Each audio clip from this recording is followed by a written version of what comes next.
सम्मान करने का काम आज तक किसी ने नहीं किया। उन्होंने जो शुरुआती प्रोग्राम देखे हैं, बहुत नेताओं को देखे हैं, ये अलग बात है, किसी का सूद बैठ जाता है, किसी का नहीं, ज्यादातर मेरे चेले चपटे भी रहे हैं। लेकिन ऐसा प्रोग्राम आज मैंने पहली बार देखा है। कोई नेता किसी का काम करा देता है, फोन कर देता है, कोई सुविधा दे देता है, लेकिन जहां मान सम्मान की बात आई, मैंने ऐसा मान सम्मान, मैं बधाई देता हूं बत्रा जी को कि इन्होंने एक ऐसा पहल करने का काम किया। नेताओं की आदत होती है कि माइक आ जाए तो छोड़ते नहीं, लेकिन मैं बत्रा जी को एक और भी बात कहना चाहूंगा। मैं गाना गुनगुना रहा था, कभी कभी गुनगुनाता हूं कि गरीबों की सुनो कोई तुम्हारी सुनेगा, तुम 1 रुपया दोगे वो 10 लाख देगा। जो गरीब लोगों की सुनता है, उनके पास देने को चाहे कुछ भी ना हो, लेकिन दुआ उनके पास होती है। गरीब आदमी की जो दुआ है वो भगवान का रूप होती है।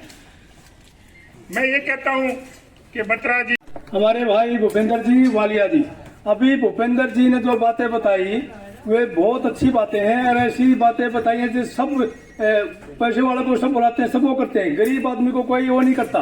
और हमारे बत्रा जी ने जो शुरुआत करी है, ये बहुत अच्छी शुरुआत है कि जितने रेहड़ी वाले भाई हैं सब तकरीबन गरीब है। जो रेहड़ी लगाता है कोई अमीर नहीं, सब गरीब आदमी है। उनकी मदद के लिए 10-10 हजार रुपये सरकार दे रही है। अब किसी कारणवश कोई बचता है, नहीं मिलते, बत्रा जी उनको मदद करेंगे, दिलवाएंगे, देंगे, कैसे भी करेंगे। और ये सच्चाई बात है, भूपेंद्र जी ने एक बात में सारी बता दी, जहाँ गरीब है वहीं भगवान है और वहीं विजय है। ये बाकी कुछ नहीं करे। तो उन्होंने अपने भाषण में एक बात कही कि इस बार मैं चुनाव के अंदर अपने पोस्टर भी नहीं लगाऊंगा और वोट मांगने भी नहीं जाऊंगा। उसके पीछे उन्होंने कारण बताया। उन्होंने कारण बताया कि मैं जितने भी उनके इलाके के गरीब लोग हैं, उन बस्तियों में हर हफ्ते जाकर के मैं वहां पर सेवा करता हूं। उसी से मेरे मन में भाव आया कि अमीर लोगों को तो खाना हर व्यक्ति खिलाता है, ऐसे व्यक्तियों को कोई नहीं पूछता जैसे रेहड़ी लगाने वाले।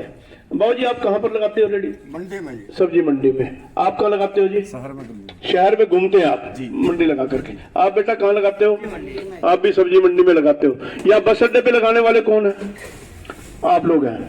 देखिए, कल मैं आपको बताता हूँ, कल यहाँ पर निगम ने क्या किया, शाम को खेल किया, या तो किसी ने करवाया या मुझे नहीं पता क्या हुआ, वहां से सारी रेहड़ियां वहां से हटा दी और वो बेचारे रोते चिल्लाते हुए यहाँ पर आए कि बत्रा जी इस तरह से हमारी जो है रेहड़ियां वहां से हटा दी। आपकी हटा दी थी ना कल? मैंने उसी समय कमिश्नर को फोन किया और ये कहा कि जी गरीब आदमी है, इनके लिए अन्याय क्यों हो रही है। वहां पर उन्होंने क्या गड़बड़ करी कि रेहड़ियां हटवा के पार्किंग लगवा दी राजेंद्र जी गाड़ी वालों की। तो उनको कह करके मैंने दोबारा वापस वहीं पर रेहड़ियां खड़ी कराई। बस एक बात का तो मैं भी आपसे सबसे निवेदन करूंगा रेहड़ी वाले भाइयों से, जहां भी आप रेहड़ी लगाते हो थोड़ा सा रास्ता छोड़ करके रेहड़ी लगाओ, ताकि आने जाने वाले ट्रैफिक को कोई दिक्कत ना हो। तो जिस सीएसआई ने किया था तो उसको मैंने बताया और उसने उसी समय जाकर के रेहड़ियां वहां पर लगवा दी वापस, और जिनका एक आधे का तराजू भी उठा करके ले गए थे, तुरंत उसी समय उसका तराजू भी वापस कर दिया। यानी किसी प्रकार की भी आप लोगों के साथ कोई ज्यादती में बर्दाश्त नहीं करूंगा। कोई भी अगर आपको तंग करता है या कोई इस प्रकार की बात करता है, आप बिना हिचक मेरे कार्यालय पर आ सकते हो, कभी भी मेरा फोन नंबर ले जाओ, मुझे फोन कर सकते हो। दूसरी बात, सरकार ने कुछ स्कीमें लागू की है, वो स्कीमों का आपको शायद पता ही नहीं है कि भाई किस प्रकार से जो रेहड़ी वाले हैं उनके लिए क्या क्या स्कीम है। मैं आपको बताता हूं। एक तो प्रधानमंत्री स्वनिधि स्कीम है, 1 जून 2020 से शुरू हुई थी। इसके अंदर हर रेहड़ी वाले को 10,000 से लेकर के 50,000 रुपए तक का लोन बिना किसी गारंटी के मिलेगा। और वो कैसे मिलेगा, उसके लिए एक फार्म भरना पड़ता है।